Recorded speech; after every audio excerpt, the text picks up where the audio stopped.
If you've ever seen an episode of the Yamcast, you probably know that we dunk on Harley-Davidson all the time, and if you're a Harley boy, you're sick of hearing about how we think HD is circling the drain, but if you're not, you'd be forgiven for thinking that Harley is the only game in town when it comes to cruisers.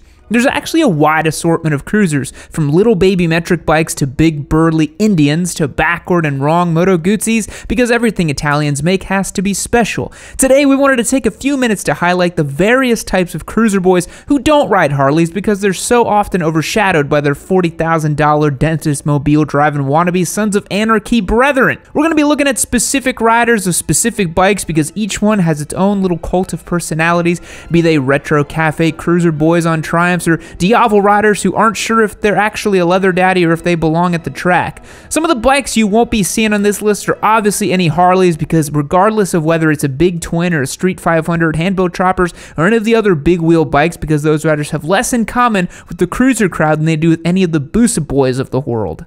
But if you're not a Harley boy, there's literally no reason for you to keep on looking like a shaggy bear that got too lazy to finish the job halfway through shaving. You're better than that, my dude. Get your act together. Not only will shaving that tangled bush save some weight and help you achieve full aero, but 8 in 10 partners actually prefer it when you're trimmed up, and if you're the one out there thinking you're that lucky 20%, those are some slim odds. Do yourself a favor and get the performance package from Manscaped. It's got the Lawnmower 3.0, a ball shaver so advanced that it's on the 3rd generation with improved torque down low to chop up even the coarsest pubes. It's also packing skin-safe razors, so even if you hurl the trimmer right at your balls, it won't nick or cut them.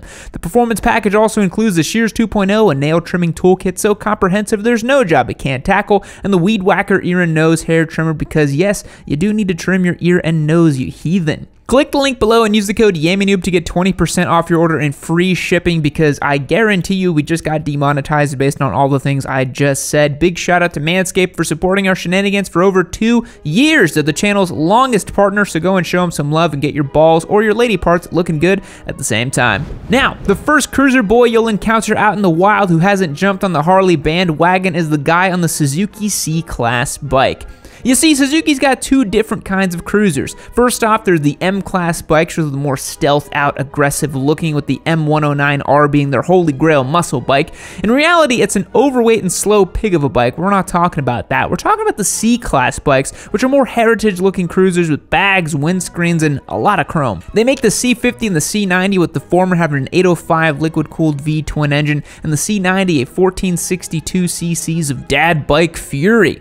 The Suzuki C-Class rider is the cruiser equivalent of the high-vis banana ADV guy. Imagine if a pocket protector was a person. That's the C-Class rider in a nutshell. Look, I don't want to be mean here, but the C50 and the C90 ooze nerd energy, especially in the touring trim with the windscreen and the leather saddlebags as standard. This guy doesn't go to the bike night, he doesn't ride on the weekends, he only uses the bike to go to the office and cruises in the left-hand lane 5 miles per hour under the speed limit, not because the bike can't do it, but because he doesn't want to bother anyone. Not realizing that he's literally holding up everyone behind him. Also, the bikes always have stock pipes because he wouldn't want to bother the neighbors when he pulls out of the cul-de-sac at 6 a.m. in his full Aero Stitch suit. But number 2 is the exact opposite of the C-Class nerd, the Yamaha VMAX guy. Usually a guy in his late 40s or a little older who didn't want to give up power and sound of a sport bike but wanted something comfy to flog on the highway. The VMAX guy is also easily triggered when he hears mention the V-Rod. Even if you didn't mention the V-Rod, you should just shout, "Hey Ron!" to your buddy the VMAX guy will rock up like the damn Kool-Aid man, getting ready to shout about how the V-Rod isn't even a Harley because it was made in conjunction with Porsche, and it's liquid cooled and it's not even that fast. The VMAX guy has a massive chip on his shoulder, probably because to normies or even non-cruiser riders keep asking about his V-Rod, and he needs to explain that no, it's not a Harley, it's not a V-Rod, it's a VMAX. It's a modern version of a bike from the 80s. He'll always say that it has 200 horsepower, even it really doesn't, it's just 197 at the crank, but hey, that's still a stupid fast cruiser and probably one of the fastest ever made. If you're ever on a group ride with the VMAX guy, you'll always see him right at the front of the pack, often doing massive pulls on the highway, because the VMAX guy likes to brag about its cornering potential. It's still a cruiser and will scrape pegs before you can even start having fun. Also, the most common refrain of the VMAX guy is, "Okay, but first I need to go get gas." There are very few motorcycles out there with the fuel economy worse than the Yammie Busa, but the VMAX gets pretty damn close. Number 3, the venerable Honda Rebel Rider. This rider is usually a beginner who wanted to get into riding but didn't want all the flash that comes with sport bikes, but rather something to chill out on and have a good time. But little did the Rebel Rider realize the Rebel 300 and 500 were both built around sport bike engines. Sure, they're far from what you might call a performance engine, but they still rev out and the bikes are slow to handle and built like a naked bike in a way. Rebel Rider picked the bike out of a lineup because it had a low seat height, or because it was cheaper than a sport bike, or because it was a Honda and they heard all the lines about Hondas being reliable. What they really got was a beginner naked cosplaying as a cruiser, kind of. A lot of times the Rebel Rider comes from a Harley household. They never had considered a motorcycle beyond the cruiser world, and Honda's playing mind games with them. Honda knows that people starting out on the Rebel will feel how much fun it is to rev a motorcycle out and how cool it feels to take a corner at speed, and when that Rebel Rider inevitably upgrades 6 months down the line, they're not going to get another cruiser. They're going to go out and run out and get a CB650R or maybe even another sport bike, because no cruiser loves revving out and cornering like a sport bike. That, or the Rebel Rider is some dude in his 50s who picked up a Rebel because of the nostalgia. Fun fact, Honda literally made the Rebel line to get more people on motorcycles. It's kind of like their whole mission. Number 4, staying with the Honda, we have one of the rarest cruiser boys out there, the Fury Rider. Now, this is a rider who just wants to have a good time. They know the Fury isn't as cool as something like a Victory Vegas or even one of those custom-built choppers, but they know that no matter what they do to their Fury, it'll just keep on ticking.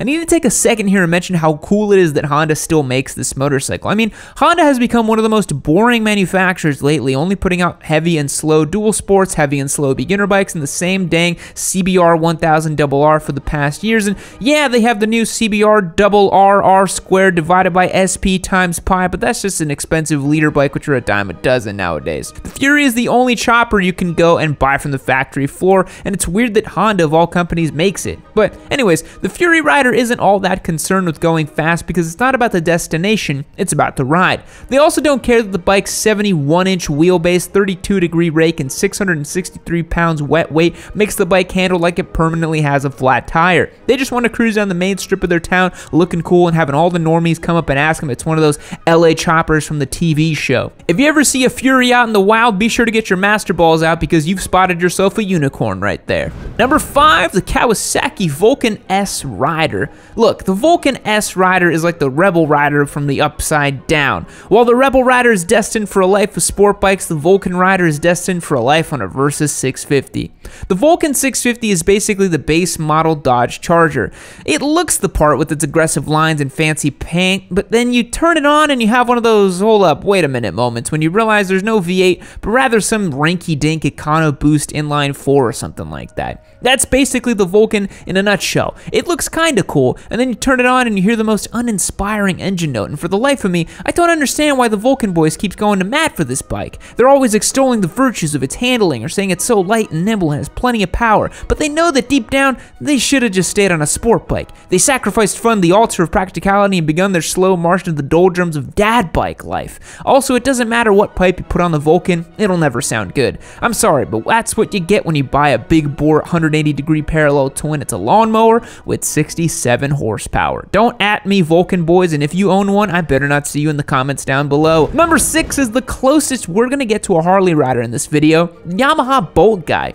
This guy hit up his local Craigslist one day looking for a cruiser that he could customize but needed to be different, so he said no to Sportsters and got the great value Sportster instead. Look, I get it, the Bolt makes more power, it's got ABS at standard, it's a more reliable motorcycle, but if there's one thing I learned in my time with the Sportster and the Modern Classic giveaway is that there really is only one genuine article. The Sportster is an icon of American motorcycling, even if it can't go, stop, or turn very well. The Bolt is what you get when you take Harley's homework and only change one answer and both get caught cheating. You see, that's the thing the Bolt rider didn't understand, is the reason the Sportster has such a vibrant aftermarket is because Harley literally hasn't changed the bike in like 40 years. Sure, some of the parts got updates, but the frame is still the same.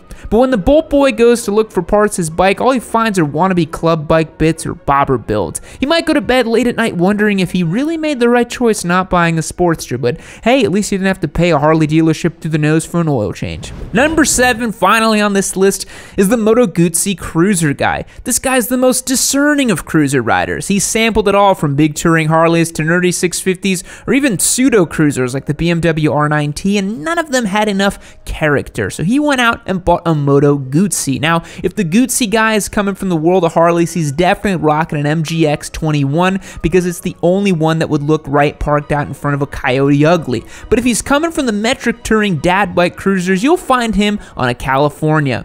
Finally, if he used to ride smaller bikes, then he'd probably be on a V9 or an Audace. But the one thing all these bikes have in common is that the Moto Guzzi built them wrong, and that's why the Guzzi guy loves them. Only one motorcycle manufacturer would make a mistake like bolting a V-twin on sideways and deciding rather than fixing it to instead save the whole thing and just make it that whole thing about the brand. Sure, the bike wiggles and shimmies mid-corner because the sideways V-twin is putting a perpendicular force on the motorcycle, but that's just called character. You wouldn't understand because you don't ride a Guzzi. Fact: before he became president, Abraham Lincoln was wrestling champion of his county in Illinois. He fought in nearly 300 matches and only lost one. But here's the question: did he wrestle in a top hat, or did that come later?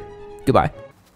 Between this and my desert sled, you might think I'm just some horrible biscotti boy, but really, if you click this video right over here, I will prove to you that I love more motorcycles than just Ducati biscottis. Click it and find out.